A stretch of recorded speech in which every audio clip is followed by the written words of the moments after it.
Good morning Odisha. आज मे 4 तारिख सोमवार 30 गुरुत्वपूर्ण न्यूज उपरे आसंतु नजर पकाइबा। आपण मानक भल पाइबा स्वरूप गोटे गोटे लाइक निश्चित भाव रखिदेवे। अमेरिकार अवरोध मध्य हर्मुज्रु बाहरिला भारतीय तैल टैंकर सर्वशक्ति। मध्यप्राच्य उत्तेजना मध्य भारत सह जड़ित एलपीजी टैंकर सर्वशक्ति हर्मुज प्रणाली अतिक्रम करिबारे सफल होइछि। अमेरिकार अवरोध एवं ईरान मध्य उत्तेजना कारणरू एही पथ देई जहाज चलाचल प्रायतः बंद थिबा बेले भारत को एही सफलता मिलिछि। भारत पई एहाको एक बड़ आश्वस्ति भावे विवेचना करा जाउछि। मरीन ट्राफिक रो तथ्य अनुसार एलपीजी नै आसुथिबा सर्वशक्ति ईरान लारक द्वीप निकट देई गति करिछि। एही चेक पॉइंट अतिक्रम करिबा पई तेहरान द्वारा निर्धारित मार्ग को अनुसरण करिछि। एही जहाजटी 45,000 टन गैस एवं 18 जन भारतीय क्रू सदस्यों को नै विशाखापाटनार एक बड़ एलएनजी टर्मिनाल आड़कू जाउछि। आज आसिबो 4 राज्य पुडुचेरी निर्वाचनी फलाफल। तमिलनाडु, आसाम, पश्चिमबंग, पुडुचेरी, केरल विधानसभा निर्वाचनी प्रचार आज बाहरिबाकू जाउछि। एथिपई सब राजनैतिक दलंक छाती धकधक हेउछि। ए परिस्थिति रे देशर अनेक स्थान रे बेआईन सट्टा बजार मध्य सक्रिय हो उठिछि। एही बेटिंग सिस्टम रे लोक माने राजनीतिक दल एवं प्रार्थी जय पराजय उपरे टंका लगाई थांती। सट्टा बजार अनुसार पश्चिमबंग रे बीजेपी को 175 रु 185 टी आसन मिल पारे। यह केवल बहुमत ठारू यथेष्ट अधिक नुहे, बरं बीजेपी बंगलार इतिहास रचुथिबा परि मने होछि। अन्यपटे ममता नेतृत्वाधीन टीएमसी 127 रु 132 टी आसन मध्य सीमित रही पारे। मुंबई सट्टा बजार रे एथर ममता बानार्जी अपेक्षा पश्चिमबंग विरोधी दल नेता तथा बीजेपी प्रार्थी शुभेन्दु अधिकारी उपरे अधिक भरोसा प्रकट करा जाउछि। भारतीय महाकाश क्षेत्र में नुआ इतिहास। घरोई संस्थार सर्वबृहत उपग्रह मिशन दृष्टि सफलतार सह उत्क्षेपित। भारतर घरोई महाकाश क्षेत्र में एक बड़ सफलता मिली। बेंगालुरु स्थित स्टार्टअप गैलेक्साई स्पेस पक्षरु प्रस्तुत मिशन दृष्टि उपग्रह रविवार स्पेस एक्स फाल्कन 9 रॉकेट साहाय्य सफलतार सह उत्क्षेपित होइछि। प्राय 190 केजी ओजन उपग्रहटी कौनसी भारतीय घरोई संस्था द्वारा निर्मित एपर्यंतर सर्वबृहत उपग्रह। यह सफलता भारतर वाणिज्यिक महाकाश बजार पर एक माइल खुंट सदृश। यह देशर स्वदेशी ज्ञानकौशल को एक विश्वस्तरीय प्लाटफर्म रे सफलतार सह प्रदर्शित करिछि। एही मिशन जरिया गैलेक्साई स्पेस नूतन पीढ़ीर महाकाश स्टार्टअप गुड़िक मध्य एक अग्रणी स्थान हासिल करिछि। महाकाश विज्ञान रे भारतर नुआ कीर्तिमान मिशन दृष्टि को प्रशंसा कले प्रधानमंत्री। प्रधानमंत्री नरेंद्र मोदी मिशन दृष्टिर सफलता को भारतर महाकाश यात्रा रे एक गुरुत्वपूर्ण माइल खुंट भावे अभिहित करिसेंति। बेंगालुरु स्थित स्टार्टअप गैलेक्साई द्वारा निर्मित विश्वर प्रथम ऑप्टोसार उपग्रह दृष्टि स्पेस एक्स फाल्कन 9 रॉकेट जोगे सफलतार सह उत्क्षेपित होइछि। प्रधानमंत्री कहिसंति जे सफलता देशर युवपीढ़ी नवसृजन प्रति थिबा आग्रहर प्रतिफलन। से गैलेक्साई दल को अभिनंदन जणाइबा सह एहा भारतर वैषयिक दक्षता को विश्व दरबार रे प्रतिष्ठित करिछि बोली कहिसंति। युद्ध बंद पर अमेरिका को 14 सूत्री नुआ शांति प्रस्ताव देला ईरान। पश्चिम एशिया युद्ध बंद करने डोनाल्ड ट्रंप प्रशासन पक्षर प्रस्तावित 9 सूत्री प्रस्ताव उपरे ईरान जवाब देइछि। पाकिस्तान जरिया अमेरिका को तेहरान 14 सूत्री शांति प्रस्ताव पठाइछि। ईरान गणमाध्यम रिपोर्ट अनुसार तेहरान दाबी करिछि जे अमेरिका लेबानन समेत समस्त सामुख्य युद्ध बंद करू, नौसेना अवरोध हटाऊ, निजर सैन्य प्रत्याहार करू एवं हर्मुज प्रणाली पर एक नूतन परिचालना व्यवस्था प्रतिष्ठा करू। एही 14 सूत्री योजना रे अन्यान्य दाबी सहित ईरान उपरू प्रतिबंधक हटाइबा, जबत संपत्ति को मुक्त करबा एवं क्षतिपूरण प्रदान भली विषय मध्य सामिल अछि। ईरान शांति प्रस्ताव को प्रत्याख्यान कले ट्रंप। पश्चिम एशिया विवाद रे बढ़िला जटिलता। पश्चिम एशिया रे शांति प्रतिष्ठा पई ईरान पक्षर अमेरिका को एक बहुस्तरीय प्रस्ताव दिया जाइछि। तेबे अमेरिका राष्ट्रपति डोनाल्ड ट्रंप एही प्रस्ताव रे संतुष्ट नथिबा प्रकाश करिसेंति। परमाणु अस्त्र निर्माण रोकिबा पई दृढ़ ग्यारंटी न मिलिबा पर्यंत कोनोसी प्रस्ताव ग्रहणीय नुहे बोली ट्रंप स्पष्ट करिसेंति। ईरान एही योजना रे स्टेट ऑफ हर्मुज रे उत्तेजना ह्रास करिबा सह अर्थनैतिक कटकणा कोहळ करिबाकू दर्शा जाइछि। ईरान यूरेनियम समृद्धकरण सीमित रखिबा और अंतर्जातीय तदारक पई सम्मति जणाइछि, किंतु बदल रे कटकणारू मुक्ति और बेसामरिक परमाणु व्यवहार स्वीकृति चाहुछि। अर्थनैतिक स्थिति सुधारिबा उपरे ईरान गुरुत्व देउथिबा बेले वाशिंगटन परमाणु निरापत्ता को नहीं अड़ी बसिछि। दिल्ली रे भयावह अग्निकांड शिशु समेत 9 जन जीवंत दग्ध। पूर्व दिल्लीर विवेक विहार रे रविवार भोर समय एक अभावनीय घटना घटी। एक 4 महला विशिष्ट कोठारे निया लागिजिबा फଳରେ जणे शिशु समेत 2टी परिवार 9 जन सदस्य जीवंत दग्ध होई प्राण हराइछन्ति। भोर प्राय 3:48 मिनिट्रे निया लागिथिबा सूचना पाई दमकल बाहिनी और पुलिस घटनास्थल रे पहुंची उद्धार कार्य करथिले। एसी विस्फोरण जोगु ए भयंकर अग्निकांड घटिथिबा संदेह करा जाउछि। निया कोठार अनेक फ्लैट को व्यापी जाइथिबा बेले विभिन्न महलारू 9टी शव उद्धार करा जाइछि। एई दुखद घटनार तदंत पई निर्देश दिया जाइछि। ए मर्मन्तुद दुर्घटना परे स्थानीय अंचल रे शोकाकुल परिवेश सृष्टि होइछि। पाकिस्तान महाकाश अभियान ने विवाद नकली फोटो को नहीं सृष्टि है सन्देह। चीन सहायतार पाकिस्तान यार नूतन उपग्रह EO-3 उत्क्षेपण करिछि। तेबे सफलता को नहीं एबे विवाद देखा देइछि। उत्क्षेपण परे एक फोटो को उपग्रह मिलिथिबा प्रथम चित्र बोली दाबी करा जाई सोशल मीडिया रे भाइराल करा जाइथिला। किंतु परे जणा पड़िछि जे एहा एक पुराना आर्काइव फोटो जहाँ मिशन पूर्वरु ही वेबसाइट रे उपलब्ध थिला। एई घटना पाकिस्तान मिथ्या प्रोपागंडा चलाइबा अभ्यास को पदारे पकाइछि। निजस्व रॉकेट वैषयिक ज्ञानकौशल नथिले मध्य पाकिस्तान निजकू बड़ महाकाश शक्ति भावे प्रमाणित करबाकू चेष्टा करुछि। पूर्वरु मध्य पाकिस्तान नकली वीडियो फोटो जरिया रे विभिन्न मिथ्या दाबी करी हास्यास्पद होइतिबा रिपोर्ट रे कहा जाइछि। इस्राएल बड़ प्रतिरक्षा चुक्ति अमेरिकार किणिब अत्याधुनिक F-35 और F-15IA युद्ध विमान। इस्राएल निजर वायुसेना को अधिक शक्तिशाली करने अमेरिकार अत्याधुनिक F-35 और F-15IA युद्ध विमान किणवाकू चूड़ांत अनुमोदन देइछि। प्राय $119 बिलियन विशाल प्रतिरक्षा आधुनिकरण योजना सील्ड ऑफ इस्राएल अधीन निष्पत्ति निया जाइछि। एही चुक्ति अनुसार इस्राएल लॉकहीड मार्टिन रो चतुर्थ F-35 स्क्वाड्रन एवं बोइंग रु द्वितीय F-15IA स्क्वाड्रन किणिब। ईरान सह सांप्रतिक संघर्ष पर निजर सामरिक दक्षता और आकाश मार्ग में प्राधान्य बचाई रखा इस्राएल बड़ पदक्षेप नेछि। एही युद्ध विमान गुड़िकर स्वयंचालित उड़ाण प्रणाली और अत्याधुनिक प्रतिरक्षा कौशल रहिबो। प्रधानमंत्री बेंजामिन नेतान्याहू कहिसंति जे एहा द्वारा अस्त्रशस्त्र पई विदेशी निर्भरशीलता कमिबो एवं आगामी दशंधि पई देशर सुरक्षा सुनिश्चित हेबो। ए विमान गुड़िक 2030 सुद्धा इस्राएल वायुसेना रे सामिल हेबार आशा अछि। जबलपुर डंगा बुड़ी घटना मृत्यु संख्या 13 को वृद्धि। मध्य प्रदेश जबलपुर स्थित बरगी डैम रे घटिथिबा मर्मन्तुद डंगा बुड़ी घटना रे मृत्यु संख्या 13 को वृद्धि पाइछि। रविवार शेष निखोज व्यक्ति शव उद्धार हेबा परे प्रशासन पक्षरु उद्धार कार्य समाप्त होइछि। गत एप्रिल 30 तारिख संध्यार एक पर्यटक बोट प्रबल झड़ जोगु ओलटी पड़िथिला। घटनास्थलरू 28 जन को सुरक्षित उद्धार करा जाइथिबा बेले जने शिशु समेत 13 जन प्राण हराइछन्ति। तदंतरू जणा पड़िछि जे पाणीपाग विभाग ऑरेंज अलर्ट सत्ते क्षमतारू अधिक यात्री नहीं बोटटी जाउथिला। एथिसह अधिकांश यात्री लाइफ जैकेट पिंधि नथिले जहा ई दुर्घटना को अधिक भयंकर करिथिला। जणे मां निज जीवन हराई मध्य निज शिशुपुत्र को बंचाइबाकू चेष्टा करुथिबा दृश्य उद्धारकारी दल को मर्माहत करिछि। प्रशासन पक्षरु सुरक्षा व्यवस्था रे अवहेला नहीं तदंत जारी रहिछि। देश में विद्युत संकट और कोयला अभाव गुजब मिथ्या स्पष्ट कला PIB। भारत में भयंकर विद्युत संकट कोयला अभाव एवं ग्रिड फेल हेबा नहीं सोशल मीडिया रे भाइराल होतिबा खबर को केंद्र सरकार खंडन करिसेंति। सरकार तथ्य जांचकारी संस्था PIB फैक्ट चेक एही दाबी गुड़ी को संपूर्ण भ्रामक और मिथ्या बोली कहिछि। सोशल मीडिया पोस्ट रे विद्युत चाहिदा 277 GW होइथिबा दाबी करा जाइथिबा बेले प्रकृत रे मे 2 तारिख रे सर्वाधिक चाहिदा 229 GW थिला, जहाकू सफलतार सह संपूर्ण पूरण करा जाइछि। वर्तमान तापज विद्युत केन्द्र गुड़िकरे प्राय 53.7 मिलियन टन कोयला मौजूद रही, जहां आवश्यकता पूरण पाई पर्याप्त। देशर पावर ग्रिड संपूर्ण स्थिर रही एवं विद्युत जोगाण में कौन समस्या नहीं बोली सरकार स्पष्ट करिसेंति। अଯଥା आतंकित न हेबाकू जनसाधारण को परामर्श दिया जाइछि। ओडिशा रे डंगा यात्री लाइफ जैकेट बाध्यतामूलक नियम उल्लंघन कले हेब कठोर कार्यानुष्ठान।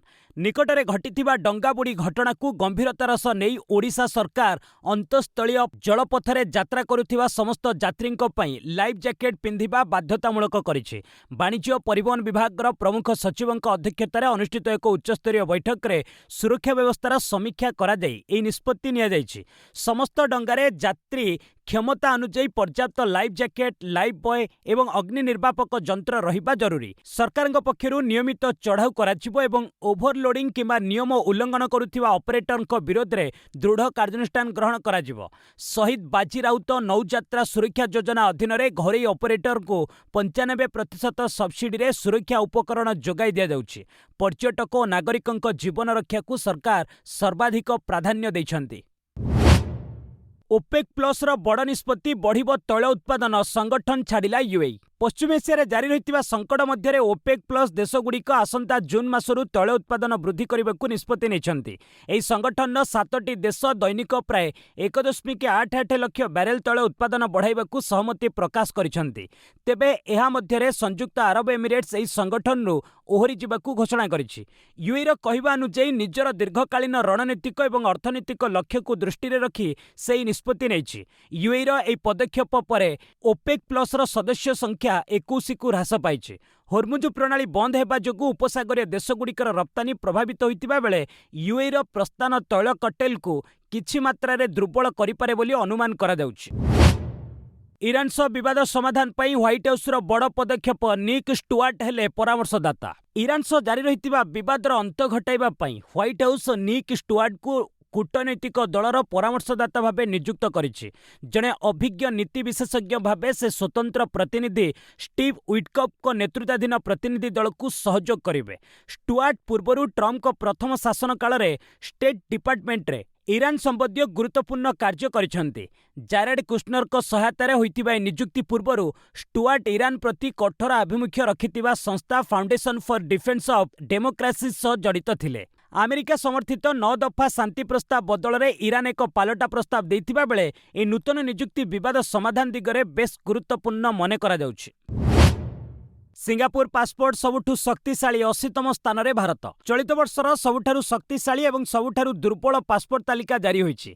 एही तालिकारे सिंगापुर सबुठारु आगरे रहिछि। एहार पासपोर्ट माध्यम रे 192टी देश रे बिना भिसा रे प्रवेश करि परिबे। एही संख्या सबुठारु दुर्बल पासपोर्ट थिबा देशगुड़िक तुलना रे प्राय 5 गुण अधिक। अन्यपटे सबुठारु दुर्बल पासपोर्ट थिबा देशर नागरिक माने 50 रु मध्य कम देश को बिना भिसा रे जाई परिबे।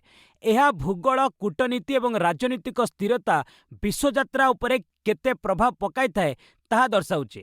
सिंगापुर परे द्वितीय स्थान रे जापान, दक्षिण कोरिया एवं संयुक्त अरब एमिरेट्स रहिछि। एहा परे यूरोपीय देशगुड़िक एही तालिकारे रहिछन्ति, विशेषकरी नॉर्वे एवं स्विट्जरलैंड। एहार नागरिक माने 185टी देश को बिना भिसारे जाई परिबे। सेहीपरि भारत एही तालिकार 80तम स्थान रे रहिछि। मान जांच बिना 70 लाख केजी घी किनिथिला तिरुपति बोर्ड। आंध्र प्रदेशर तिरुपति मंदिर लडू विवाद को नहीं एक बड़ खुलासा होइछि। सरकार द्वारा गठित एक सदस्य विशिष्ट तदंत कमिटी निज रिपोर्ट रे दर्शाइछि जे तिरुमाला तिरुपति देवस्थानम तथा टीटीडी लडू तैयारी पई 70 लाख किलो अधिक घी किनिथिला, किंतु एहार आवश्यक गुणवत्ता जांच करा जाई नथिला। रिपोर्ट अनुसार प्रारंभ में अधिकारी माने स्थिर करथिले जे घीर जांच पई एफएसएसआई रो आवश्यक बी-सिटोस्टेरल टेस्ट करा जिवो। यह 1 जुलाई 2022 रु बाध्यतामूलक होइछि, किंतु परवर्ती समय निष्पत्ति को बदलाई दियागला एवं एही जांच बिना घी जोगाइबा पई अनुमति दे दियागला। फलाफल पूर्व अखिलेश को वार्ता दीदी थिले अछंती आउ रहिबे। उत्तर प्रदेशर पूर्वतन मुख्यमंत्री तथा समाजवादी पार्टी मुख्य अखिलेश यादव अनेक प्रसंग को नहीं बीजेपी उपरे शाणित आक्रमण करिसंती। अखिलेश यादव कहिसंती जे बीजेपी मिछर सोनपापड़ी तैयारी करे। आमे कहिथिलु जे निर्वाचन परे महंगा माड़ बढ़ी जिवो। खाइबा पीबा ठारू आरंभ करी परिवहन एवं विमान यात्रा पर्यंत सबु किछि महंगा हेबो, आउ एहा हेउछि मध्य। एही समय पश्चिमबंग राजनीति उपरे टिप्पणी देई अखिलेश कहिथिले जे दीदी थिले, दीदी अछंती एवं दीदी रहिबे मध्य। से एका अछंती, लढिबे एवं जितिबे मध्य। तेबे ईवीएम रे हेरफेर संभव बोली अखिलेश संकेत दैछंती। फिलिपाइन्स रे मायोन आग्नेयगिरीर उद्गीरण हजार हजार लोक स्थानांतरित। फिलिपाइन्स रो सबुठारु सक्रिय मायोन आग्नेयगिरी रे उद्गीरण जोगु मनिलार दक्षिणांचलरू हजार हजार लोकंकु सुरक्षित स्थान को स्थानांतर करा जायछि। प्रशासन पक्षरु आग्नेयगिरीर 6 किलोमीटर परिधि मध्यरे थिबा अंचल को विपज्जनक घोषणा करा जायछि। आग्नेयगिरीरू लाभा निर्गत होतिबा बेले अलर्ट लेवल 3 जारी करा जायछि। एही घटना जोगु भूस्खलन और लाभा प्रवाहर आशंका थिबारु प्राय 1500 परिवार वर्तमान आश्रय शिविर में अछंती। आलबे प्रदेशर अनेक सहर में प्रबल पाउंस वर्षा जोगु यातायात गुरुतर भाव बाधाप्राप्त होइछि। परिस्थिति को दृष्टि में रखी सामाजिक कल्याण विभाग पक्षरु प्रभावित लोकंकु समस्त प्रकार सहायता जोगाई दिया जाउछि। तिरुमाला तिरुपति देवस्थानम पक्षरु श्रद्धालुंक पई व्यापक व्यवस्था। ग्रीष्मकालीन भिड़ को दृष्टि में रखी तिरुमाला तिरुपति देवस्थानम श्रद्धालुंक सुविधा पई व्यापक पदक्षेप ग्रहण करिछि। प्राय 2 कोटी टंका व्यय विभिन्न गुरुत्वपूर्ण स्थान और बाह्य रिंग रोड रे छात बा शेड निर्माण करा जायछि। प्रबल खरा को दृष्टि में रखी धाड़ी होउतिबा रास्ता माडा स्ट्रीट रे कूलिंग पेंट व्यवहार करा जायछि। श्रद्धालुंकु निरंतर पानीय जल जोगाइबा पई स्वेच्छासेवी को नियोजित कराजिबा सह परिमल व्यवस्था को जोरदार करा जायछि। स्वास्थ्य सेवा पई 16टी मेडिकल सेंटर एवं मोबाइल प्राथमिक चिकित्सा यूनिट उपलब्ध करा जायछि। बैकुंठम क्यू कॉम्प्लेक्स और नारायणगिरी गार्डन में अतिरिक्त विश्राम व्यवस्था करा जाई यात्रींक सुविधा प्रति विशेष ध्यान दिया जायछि।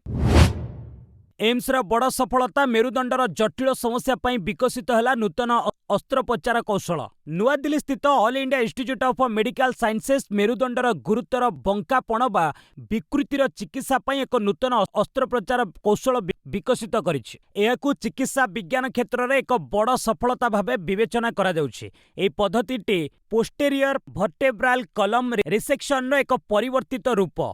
एम्स अनुଯାयी गत 7 वर्ष धरी कौशल व्यवहार करा जाउछि, जहाँ जटिल रोगींक पई नूतन आशा संचार करिछि। एही नूतन पद्धति अस्त्रोपचार समय मेरुदंडर स्थिरता बजाय रखिबारे सहाय्य करे, जहाद्वारा विपद और जटिलता कम होइताए। 2020 मसीहारे एक अंतर्जातीय वैज्ञानिक पत्रिकार एही कौशल विषय प्रथमे प्रकाश पाइथिला।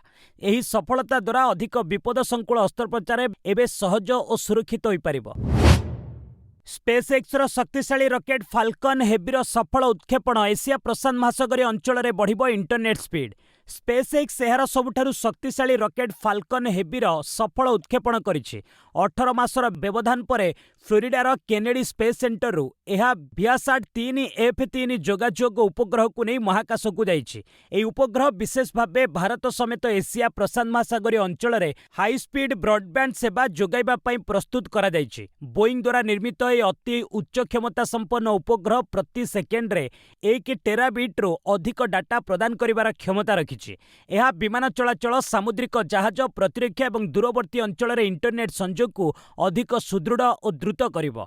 2026 शेष सुधा यह सेवा संपूर्ण कार्यक्षम हेबो। उत्क्षेपण परे रॉकेटर 2टी साइड बूस्टर सफलतार सह पृथ्वी को फेरी आछंती। गणमाध्यमर स्वाधीनता को नहीं केंद्र को घेरिला कांग्रेस। भारत में गणमाध्यमर स्वाधीनता को नहीं केंद्र सरकार को तीव्र समालोचना करिछि विरोधी दल Congress. World press freedom index 2026 रो उदाहरण दे पार्टी कहिछि जे एही तालिका भारत 157तम स्थान रे रहिछि। एहाकु अत्यंत गंभीर वर्ग रे रखा जाइछि। वर्ल्ड प्रेस फ्रीडम डे अवसर रे कांग्रेस कहिछि जे एक स्वाधीन गणमाध्यम गणतंत्रर स्वर किंतु आज ई स्वर उपरे चाप बढ़ुछि। सोशल मीडिया पोस्ट रे दल सही सांबादिक व्यक्तिविशेषଙ୍କ सह एकता प्रकाश करिछि, जो माने सरकार को प्रश्न करती एवं गणतांत्रिक मूल्यबोधर रक्षा पई कार्य करती। कांग्रेस लिखिछि जे सेमाने प्रत्येक सही निर्भीक स्वर सहित ठिया होइचंती जे सत्य कहे। पाकिस्तान अर्थव्यवस्था विपर्यस्त। विश्वर सबुठारु खराब प्रदर्शनकारी है पाकिस्तान स्टॉक एक्सचेंज। आमदानी होतिबा शक्ति उपरे अत्यधिक निर्भरशीलता जोगु पाकिस्तान स्टॉक एक्सचेंज वर्तमान विश्वर सबुठारु खराब प्रदर्शनकारी बजार भावे उभा होइछि। आकाश छुआ खर्च एवं आमदानी रे बाधा जोगु देशर दुर्बल अर्थनीति उपरे अहेतुक चाप सृष्टि होइछि। पश्चिम एशिया संकट मध्य विश्व बजार में तैल दर वृद्धि पाउथिबारु पाकिस्तान में मुद्रास्फीति 2 अंक विशिष्ट रहिबा सह अर्थनैतिक अभिवृद्धि गुरुतर भावे बाधाप्राप्त होइछि। विभिन्न रिपोर्ट अनुसार 2027 आर्थिक वर्ष पई पाकिस्तान जीडीपी अभिवृद्धि पूर्वानुमान को मात्र 2.5% रु 3.0% को ह्रास करा जाइछि। एही सांप्रतिक स्थिति देश को एक संपूर्ण आर्थिक विपर्य बा माक्रो इकोनॉमिक कोलैप्स आड़कू ठेली देइछि। केन्दुझर जीतू मुंडा को सहायतार हाथ बढ़ाइले फिजिक्स वाला प्रतिष्ठाता ଅଲୋକ ପାଣ୍ଡେ ଦେଲେ 10 ଲକ୍ଷ ଟଙ୍କା। ପ୍ରସିଦ୍ଧ ଶିକ୍ଷା ସଂସ୍ଥା ଫିଜିକ୍ସୱାଲାର ପ୍ରତିଷ୍ଠାତା ତଥା ସିଓ ଅଲୋକ ପାଣ୍ଡେ ମାନବିକତା ପ୍ରଦର୍ଶନ କରି କେନ୍ଦୁଝର ଜିଲ୍ଲାର ଆଦିବାସୀ ବ୍ୟକ୍ତି ଜିତୁ ମୁଣ୍ଡାଙ୍କୁ 10 ଲକ୍ଷ ଟଙ୍କା ସହାୟତା ପ୍ରଦାନ କରିଛନ୍ତି। ଜିତୁ ନିଜ ମୃତ୍ୟୁ ଭଉଣୀଙ୍କ ବ୍ୟାଙ୍କ ଆକାଉଣ୍ଟରୁ ଟଙ୍କା ଉଠାଇବା ପାଇଁ ମୃତ୍ୟୁ ପ୍ରମାଣ ସ୍ୱରୂପ ତାଙ୍କ କଙ୍କାଳକୁ ବ୍ୟାଙ୍କକୁ ନେଇଯାଇଥିଲେ, ଯାହା ସାରା ଦେଶରେ ଚର୍ଚ୍ଚାର ବିଷୟ ହୋଇଥିଲା। କେନ୍ଦୁଝର ଜିଲ୍ଲା ମଲ୍ଲିପୋଷି ସ୍ଥିତ ଏହି ଓଡ଼ିଶା ଗ୍ରାମ୍ୟ ବ୍ୟାଙ୍କରେ ଏ ଅଭାବନୀୟ ଘଟଣା ଘଟିଥିଲା। ଅଲୋକ ପାଣ୍ଡେଙ୍କ ଏହି ମହାନୁଭବତା ପାଇଁ ବିରୋଧୀ ଦଳ ନେତା ନବୀନ ପଟ୍ଟନାୟକ ତାଙ୍କୁ ଧନ୍ୟବାଦ ଜଣାଇବା ସହ ତାଙ୍କର ସମ୍ବେଦନଶୀଳତା ଓ ଉଦାରତାକୁ ପ୍ରଶଂସା କରିଛନ୍ତି। ଜିତୁଙ୍କ ଦୁର୍ଦ୍ଦଶା ଓ ସଂଘର୍ଷ ଦେଖି ଅଲୋକ ଏହି ଆର୍ଥିକ ସହାୟତା କରିଛନ୍ତି। ନେସ୍ଲେ ଇଣ୍ଡିଆର ଅଭିବୃଦ୍ଧି ଲକ୍ଷ୍ୟ ଓଡ଼ିଶାରେ ଖୋଲିବ 10ମ କାରଖାନା। ଭୂ ରାଜନୈତିକ ଅନିଶ୍ଚିତତା ଏବଂ କଞ୍ଚାମାଲ ଦର ବୃଦ୍ଧି ସତ୍ତ୍ୱେ ନେସ୍ଲେ ଇଣ୍ଡିଆ ଆସନ୍ତା ଆର୍ଥିକ ବର୍ଷରେ ବ୍ୟବସାୟିକ ଅଭିବୃଦ୍ଧି ଜାରି ରଖିବାକୁ ଲକ୍ଷ୍ୟ ରଖିଛି। କମ୍ପାନୀର ଅଧ୍ୟକ୍ଷ ତଥା ପରିଚାଳନା ନିର୍ଦ୍ଦେଶକ ମନୀଷ ତିୱାରୀ କହିଛନ୍ତି ଯେ ଓଡ଼ିଶାରେ କମ୍ପାନୀ ଏହାର 10ମ କାରଖାନା ଖୋଲିବାକୁ ଯାଉଛି। ଏହା ସହ ଗ୍ରାମାଞ୍ଚଳରେ ବ୍ୟବସାୟ ସମ୍ପ୍ରସାରଣ ପାଇଁ ବଣ୍ଟନ କେନ୍ଦ୍ର ସଂଖ୍ୟାକୁ 25,000ରୁ 45,000କୁ ବୃଦ୍ଧି କରାଯାଉଛି। ଆର୍ଥିକ ବର୍ଷ 2026ରେ କମ୍ପାନୀର ସମୁଦାୟ ରାଜସ୍ୱ 14.46% ବୃଦ୍ଧି ପାଇ 23,194.95 କୋଟି ଟଙ୍କାରେ ପହଞ୍ଚିଛି। ମ୍ୟାଗି, ନେସ୍କାଫେ ଓ କିଟକାଟ ଭଳି ବ୍ରାଣ୍ଡଗୁଡ଼ିକର ଚାହିଦା ବୃଦ୍ଧି ପାଇଁ କମ୍ପାନୀ ବିଜ୍ଞାପନ ନିବେଶ ଉପରେ ଗୁରୁତ୍ୱ ଦେଉଛି। କଞ୍ଚାମାଲ ଖର୍ଚ୍ଚ ବଢ଼ୁଥିଲେ ମଧ୍ୟ ନେସ୍ଲେ ନିଜର ଦକ୍ଷତା ବଢ଼ାଇବା ଓ ଗ୍ରାହକମାନଙ୍କ ନିକଟରେ ପହଞ୍ଚିବା ଉପରେ ରଣନୀତି ପ୍ରସ୍ତୁତ କରିଛି। ଆବଶ୍ୟକ ସ୍ଥଳେ ଅନ୍ୟ ସଂସ୍ଥା ଅଧିଗ୍ରହଣ ପାଇଁ ମଧ୍ୟ କମ୍ପାନୀ ପ୍ରସ୍ତୁତ ଅଛି। ଭୁବନେଶ୍ୱରରେ କୁଲଦୀପ କୁମାରଙ୍କ ନୂଆ ଜାତୀୟ ରେକର୍ଡ ପୋଲ୍ ଭୋଲ୍ଟରେ ଜିତିଲେ ସ୍ୱର୍ଣ୍ଣ। ଭୁବନେଶ୍ୱରରେ ଅନୁଷ୍ଠିତ ପ୍ରଥମ ଭାରତୀୟ ଇଣ୍ଡୋର ଓପନ୍ କମ୍ବାଇନ୍ଡ ଇଭେଣ୍ଟସ୍ ବା ପୋଲ୍ ଭଲ୍ଟ ପ୍ରତିଯୋଗିତାରେ ମଧ୍ୟପ୍ରଦେଶର କୁଲଦୀପ କୁମାର ଏକ ନୂତନ ଜାତୀୟ ରେକର୍ଡ ସୃଷ୍ଟି କରିଛନ୍ତି। 21 ବର୍ଷୀୟ କୁଲଦୀପ 5.41 ମିଟର ଉଚ୍ଚତା ଅତିକ୍ରମ କରି ପୁରୁଷ ପୋଲ୍ ଭଲ୍ଟରେ ସ୍ୱର୍ଣ୍ଣ ପଦକ ଜିତିଛନ୍ତି। ଏହା ସହ ସେ ଦେବକୁମାର ମୀନାଙ୍କ 5.40 ମିଟରରେ ପୂର୍ବ ଜାତୀୟ ରେକର୍ଡକୁ ଭାଙ୍ଗିଛନ୍ତି। ଏହି ପ୍ରତିଯୋଗିତାରେ ତାମିଲନାଡୁର ରେଗନ୍ଜି 5.25 ମିଟର ପାଇଁ ରୌପ୍ୟ ଏବଂ ଦେବକୁମାର ମୀନା 5.20 ମିଟର ପାଇଁ ବ୍ରୋଞ୍ଜ ପଦକ ହାସଲ କରିଛନ୍ତି। ଭୁବନେଶ୍ୱରରେ ସଫଳତା ପାଇଥିବା ଏହି 3 ଜଣ ଆଥଲେଟ୍ ଆଗାମୀ କମନୱେଲ୍ଥ ଗେମ୍ସ ଏବଂ ଏସିଆନ୍ ଗେମ୍ସ ପାଇଁ ଜାତୀୟ ଦଳରେ ସ୍ଥାନ ପାଇବାକୁ ଲକ୍ଷ୍ୟ ରଖିଛନ୍ତି। ମାଦ୍ରିଦ ଓପନ୍ 2026 ମୀରା ଆନ୍ଦ୍ରିଭାଙ୍କୁ ହରାଇ କ୍ୟାରିୟରର ବଡ଼ ଟାଇଟଲ ଜିତିଲେ ମାର୍ଟା କୋଷ୍ଟ୍ୟୁକ୍। ୟୁକ୍ରେନର 23 ବର୍ଷୀୟ ଟେନିସ୍ ତାରକା ମାର୍ଟା କୋଷ୍ଟ୍ୟୁକ୍ ମାଦ୍ରିଦ ଓପନ୍ 2026 ଟାଇଟଲ ଜିତି ନିଜ କ୍ୟାରିୟରର ସବୁଠାରୁ ବଡ଼ ସଫଳତା ହାସଲ କରିଛନ୍ତି। ରବିବାର ଅନୁଷ୍ଠିତ ମହିଳା ସିଙ୍ଗଲ୍ସ ଫାଇନାଲରେ ସେ ବିଶ୍ୱର 8 ନମ୍ବର ଖେଳାଳି ମୀରା ଆନ୍ଦ୍ରିଭାଙ୍କୁ 6-3, 7-5 ସେଟ୍ରେ ସିଧାସଳଖ ପରାସ୍ତ କରିଛନ୍ତି। ଏହି ବିଜୟ ସହ କୋଷ୍ଟ୍ୟୁକ୍ WTA ରାଙ୍କିଙ୍ଗରେ 23ତମ ସ୍ଥାନରୁ 15ତମ ସ୍ଥାନକୁ ଉନ୍ନୀତ ହେବେ। ଏହା ତାଙ୍କ କ୍ୟାରିୟରର ତୃତୀୟ WTA 1000 ଟାଇଟଲ। ମାଦ୍ରିଦରେ ଏହି ଚମତ୍କାର ପ୍ରଦର୍ଶନ ପରେ ମେ 24ରୁ ପ୍ୟାରିସରେ ଆରମ୍ଭ ହେବାକୁ ଥିବା ଫ୍ରେଞ୍ଚ ଓପନ୍ ପାଇଁ ସେ ଅନ୍ୟତମ ପ୍ରମୁଖ ଦାବିଦାର ଭାବେ ନିଜର ସ୍ଥାନ ପକ୍କା କରିଛନ୍ତି। 4x 100 ମିଟର ମିକ୍ସଡ ରିଲେରେ ଭାରତର ନୂଆ ଜାତୀୟ ରେକର୍ଡ। ଆଫ୍ରିକୀୟ ରାଷ୍ଟ୍ର ବୋତ୍ସୁଆନାରେ ଚାଲିଥିବା ୱାର୍ଲଡ ଆଥଲେଟିକ୍ ରିଲେରେ ଭାରତୀୟ ଦଳ ନୂଆ ଜାତୀୟ ରେକର୍ଡ ପ୍ରତିଷ୍ଠା କରିଛି। 4x 100 ମିଟର ରିଲେ ରେସ୍କୁ ଭାରତ 41.35 ସେକେଣ୍ଡରେ ଫିନିଶ୍ କରିଥିଲା। ଓଡ଼ିଶାର ଅନିମେଶ କୁଜୁର, ରଗୁଲ କୁମାର, ନିତ୍ୟା ଗାଣ୍ଡେ ଓ SS ସ୍ନେହାଙ୍କୁ ନେଇ ଗଠିତ ଭାରତୀୟ ଦଳ ଜାତୀୟ ରେକର୍ଡ ପ୍ରତିଷ୍ଠା କରିଥିଲେ ମଧ୍ୟ ଫାଇନାଲକୁ ଯୋଗ୍ୟତା ଅର୍ଜନ କରିବାରେ ବିଫଳ ହୋଇଛି। ହିଟ୍ରେ ଭାରତୀୟ ଦଳ ଷଷ୍ଠ ଓ ଓଭରଅଲ୍ 10ମ ସ୍ଥାନରେ ରହି ନିରାଶ କରିଥିଲା। ପଞ୍ଜାବକୁ ହରାଇଲା ଗୁଜରାଟ ଟାଇଟନ୍ସ। ନରେନ୍ଦ୍ର ମୋଦି ଷ୍ଟାଡିୟମରେ ଖେଳାଯାଇଥିବା IPL 2026ର ଏକ ରୋମାଞ୍ଚକର ମ୍ୟାଚ୍ରେ ଗୁଜରାଟ ଟାଇଟନ୍ସ 4 ୱିକେଟରେ ପଞ୍ଜାବ କିଙ୍ଗସ୍କୁ ପରାସ୍ତ କରିଛି। ଟସ୍ ଜିତି ଗୁଜରାଟ ପ୍ରଥମେ ବୋଲିଂ କରିବାକୁ ନିଷ୍ପତ୍ତି ନେଇଥିଲା। ପଞ୍ଜାବ ପ୍ରଥମେ ବ୍ୟାଟିଂ କରି ସୂର୍ଯ୍ୟାଂଶ ସେଡ୍ଗେଙ୍କ 57 ରନ୍ ଅର୍ଦ୍ଧଶତକ ବଳରେ 20 ଓଭରରେ 9 ୱିକେଟ୍ ହରାଇ 163 ରନ୍ କରିଥିଲା। ଗୁଜରାଟ ପକ୍ଷରୁ ଜେସନ ହୋଲ୍ଡର ଚମତ୍କାର ବୋଲିଂ କରି 4ଟି ୱିକେଟ୍ ଅକ୍ତିଆର କରିଥିଲେ। 164 ରନ୍ର ଲକ୍ଷ୍ୟକୁ ପିଛା କରି ଗୁଜରାଟ 19.5 ଓଭରରେ 6 ୱିକେଟ୍ ହରାଇ ବିଜୟ ହାସଲ କରିଥିଲା। ଦଳ ପକ୍ଷରୁ ସାଇ ସୁଦର୍ଶନ 57 ରନ୍ କରିଥିବା ବେଳେ ୱାଶିଂଟନ ସୁନ୍ଦର 40 ରନ୍ କରି ଅପରାଜିତ ରହି ଦଳକୁ ଜିତାଇଥିଲେ। ପଞ୍ଜାବ ପକ୍ଷରୁ ହର୍ଷଦୀପ ସିଂ 2ଟି ୱିକେଟ୍ ନେଇଥିଲେ। ଶେଷ ବଲ୍ ବାକି ଥାଇ ଗୁଜରାଟ ଏହି ଗୁରୁତ୍ୱପୂର୍ଣ୍ଣ ବିଜୟ ହାସଲ କରିଛି। ଗୁଗଲ ସିଓ ସୁନ୍ଦର ପିଚାଇ କହିଲେ ଦୈନନ୍ଦିନ ଜୀବନ କଥା। ଗୁଗଲ ସିଓ ସୁନ୍ଦର ପିଚାଇ ନିଜ ଦିନର ଆରମ୍ଭ ସକାଳ 6:30ରୁ 7ଟା ମଧ୍ୟରେ କରନ୍ତି। ଶୋଇବାରୁ ଉଠିବା ପରେ ସେ ସର୍ବପ୍ରଥମେ ଅନଲାଇନରେ ନ୍ୟୁୟର୍କ ଟାଇମ୍ସ ଖବରକାଗଜ ପଢ଼ନ୍ତି। ଜଣେ ଶାକାହାରୀ ଭାବେ ସେ ପ୍ରୋଟିନ୍ ପାଇଁ ଜଳଖିଆରେ ପ୍ରତିଦିନ ଅମଲେଟ୍, ଟୋଷ୍ଟ ଏବଂ ଚା ନିଅନ୍ତି। ସେ ନିଜକୁ ଜଣେ ମର୍ଣ୍ଣିଂ ପର୍ସନ ମନେ କରନ୍ତି ନାହିଁ, ତେଣୁ କାମ ଆରମ୍ଭ କରିବା ପୂର୍ବରୁ ନିଜ ପାଇଁ କିଛି ସମୟ ରଖିବାକୁ ପସନ୍ଦ କରନ୍ତି। ସେ ସକାଳ ପରିବର୍ତ୍ତେ ସନ୍ଧ୍ୟା ସମୟରେ ବ୍ୟାୟାମ କରନ୍ତି। ଖାଦ୍ୟ କ୍ଷେତ୍ରରେ ତାଙ୍କର ପସନ୍ଦ ବେଶ୍ ଭାରତୀୟ। ସେ ବେଙ୍ଗାଲୁରୁରେ ଦୋସା, ଦିଲ୍ଲୀରେ ଛୋଲେ ଭଟୁରେ ଏବଂ ମୁମ୍ବାଇରେ ପାଓ ଭାଜି ଖାଇବାକୁ ଭଲ ପାଆନ୍ତି। ଭାରତରେ ବଡ଼ ହୋଇଥିବାରୁ ସେ ଚା ପିଇବା ପ୍ରତି ଖୁବ୍ ସୌକିନ ବୋଲି ଏକ ସାକ୍ଷାତକାରରେ ପ୍ରକାଶ କରିଛନ୍ତି। ବସ୍ ଆଜି ପାଇଁ ଏଇଠି ରଖିବା, ପୁଣି ନେଇ ଆସିବି ଲେଟେଷ୍ଟ ଅପଡେଟ୍। ସେ ପର୍ଯ୍ୟନ୍ତ ବିଦାୟ ନେଉଛି। ଜୟ ହିନ୍ଦ, ଜୟ ଭାରତ।